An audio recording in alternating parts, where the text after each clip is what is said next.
істесем екен, мынандай нәрсе жасасам екен деген секілді ой болды, жақсы ой, сауапты ой.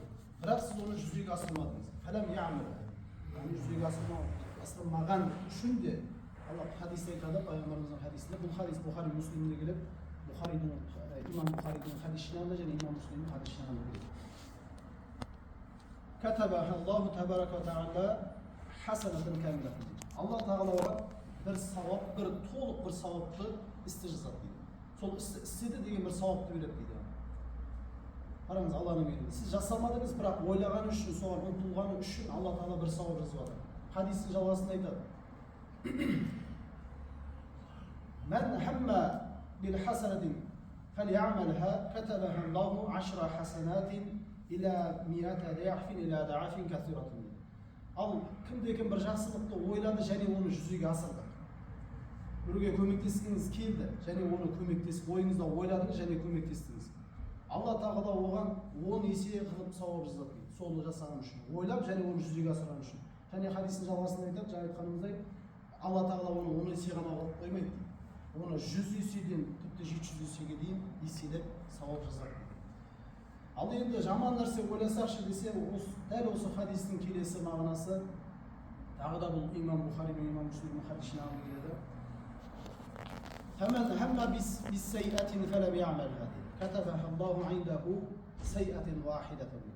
Кім-де-кім бір жаман істі ойласа, ойында бір зұлымдықты ойлады, бірақ оны жүзеге асырмады дейді.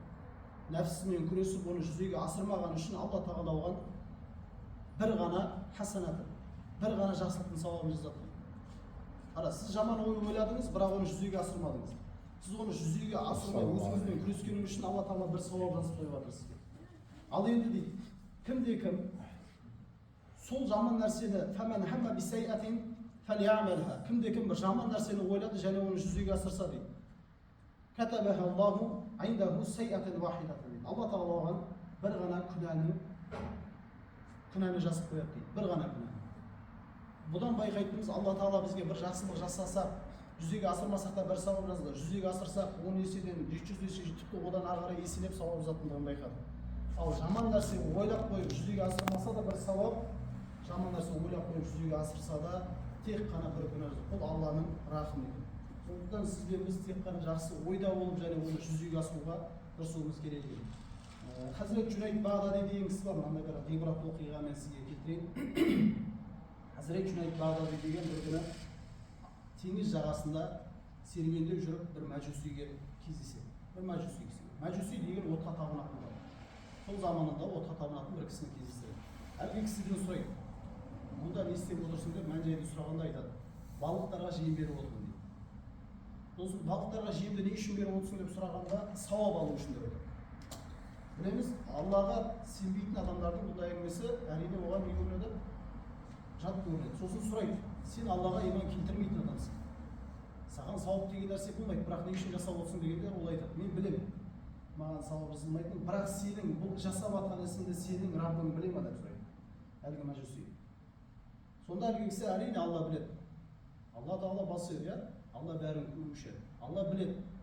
Сөйтіп, сол арада екі жаққа кетеді. Арадан 5 жыл өткеннен кейін дейді, Хазірет Жүнайд Бағдади қажылық сапарында жүреді. Қажылық я умра сапарында жүреді. Сөйтіп, әлгі кісіні тауап жасап жүргенде Қарбаны. Әлгі кісіні кездестіріп қалады, кезіндегі мәжуси кісіні. Сөйтіп жанына барып мән-жайды сұрайды. Мұнда не істеп жүрсің деп сұрайды, таңырқап. Сен оның мәжуси екендігін білеміз. Сөйтіп әлгі кісі тауап жасап жүрмін. Жарайды, көрдім тауап жасап, бірақ сен Аллаға сенбейтін мәжусилерден едің ғой деп сұрайды. Сонда әлгі кісі айтады, сен кеткеннен кейін сол кездегі оқиғаны айтады. Сен кеткеннен кейін дейді, менің жүрегімде бір сілкініс пайда болды. Сен кеткеннен кейін теңіздегі балықтар, теңіз тіпті ағаштардың өзі Аллаға зікір етті, Алланы ұлықтағандай болып маған сезілді дейді. Сондай бір сезім бойымда болды және мен оның құр емес екендігін байқадым. Мен де уақыт өте Алланың, яғни сенің Раббыңа, қазір менің де Раббым, оған иман келтірдім деп отыр. Бір мәжусидің иманға келгендігі. Және ол кісінің айтатын сөзі бар ары қарай. Бізге ғибрат ретінде. Әлгі кісі айтады, сен сол кезде есіңде ме, мен сенен сұраған едім дейді. менің бұл жасап жатқан ісімді сенің Раббың біле ме деп сұраған едім. Сол кезде әрине есімде, әрине Алла бәрін білуші деп айтқан едім. Сонда айтып отыр, Раббың, сенің Раббың көрді, мен дінге келдім дейді. Және ары қарай менің саған айтатын кеңесім бар дейді. Жақсылық жасада теңізге таста, халық көрмегенмен холик көреді деп айтады. Түсініп отырып қой, халық көрмегенмен холик көреді. Мысалы сізбен біз бір жақсылық жасасақ, болуы мүмкін біреу мақтамады деген ой болуы мүмкін, немесе жасасақ біреу мақтасын деген бір шайтани бір ой болуы мүмкін. Осы нәрседе керек, бұл ғибратты қисса.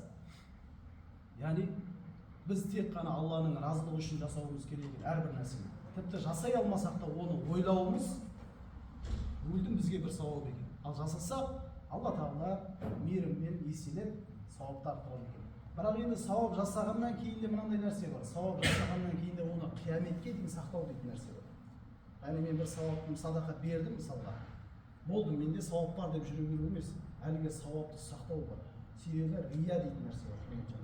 Рия деген сауаптың өзін, амалдың өзін жоймайды, амалдың сауабын жояды.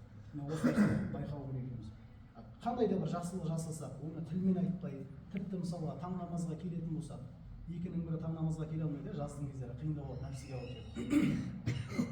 Бұлай деп мақтануы мүмкін. Жасырын. Керемет қылып. Бауырым, таң намазда көрінбейсің ғой деген сияқты нәрселер. Немесе мазалап оның қайта-қайта таң намазға келшейші деп қайта-қайта мазалай беру. Мүмкін оның жұмысы реті келмейді шығар, басқа шығар. Бұл жерде әңгіменің төркіні ар жағында мен таң намазға келіп жүрмін, сен неге келмейсің деген жасырын рия бар. Сондықтан бір сауапты іс жасадың ба, бұны ешқашан тіс жарып айтпа деген сөз. Яғни Алла үшін жасадың ба, оны сақтап қалу бар. Себебі ол сауапты жоғалтып алу ықтималы көп. Себебі шайтан сен бір жақсылық жасағаннан кейін ол сенен жеңілді, ол сені шай қоя салмайды, мен жеңілдім, болды мынада жеңілдім деген нәрсесі жоқ, ол күреседі. Енді мен бұның сауабын жояйын деген амалмен күреседі. Сондықтан құрметті жамағат, не жасасақ та, мысалға мешітке бір жақсылық жасауы мүмкін, мешітке бір нәрсесіне көмектесуі мүмкін. Мысалға мешітте ремонт жасады дейік, мешіт ремонтына бір қомақты қаражат сен бөлдің деп есептейікші. Сөйтіп сен уақытта өтесің. Сөйтіп имамға айтасың, үйіңде бір садақа немесе бір нәрсе болып жатыр. Имамға айтасың, өтініш қылып. Құрметті имам, біздің үйге осындай садақаны атқарып берсең, анау отыратын адам керек деген секілді. Имамның қолы бос болмай қалуы мүмкін. Сол кезде сенде мынандай теріс мінез байқалса, әрине рия болып кетеді. Неге? Егер былай деп жасасаң, мен кезінде саған көмектескенде олай жасамаған едім ғой деген әңгіме кетсе, бітті сауабы болды дейді. Амалы қалды, бірақ сауабы жоқ. Сондықтан бұндай мәселелерге қатты мән беру керек құрметті жамағат. Жаңағы айтқандай жақсылықты жасада теңізге таста, халық көрмегенмен холик көреді. Яғни холик деген жаратушы деген сөз. Сондықтан құрметті жамағат, Алла Тағала естіген білгендеріңізге амал ету нәсіп етсін. Ахиру дағуана, алхамдулиллахи раббил аламин. Аллахумма салли ва саллим ва барик алейхи би рахматика.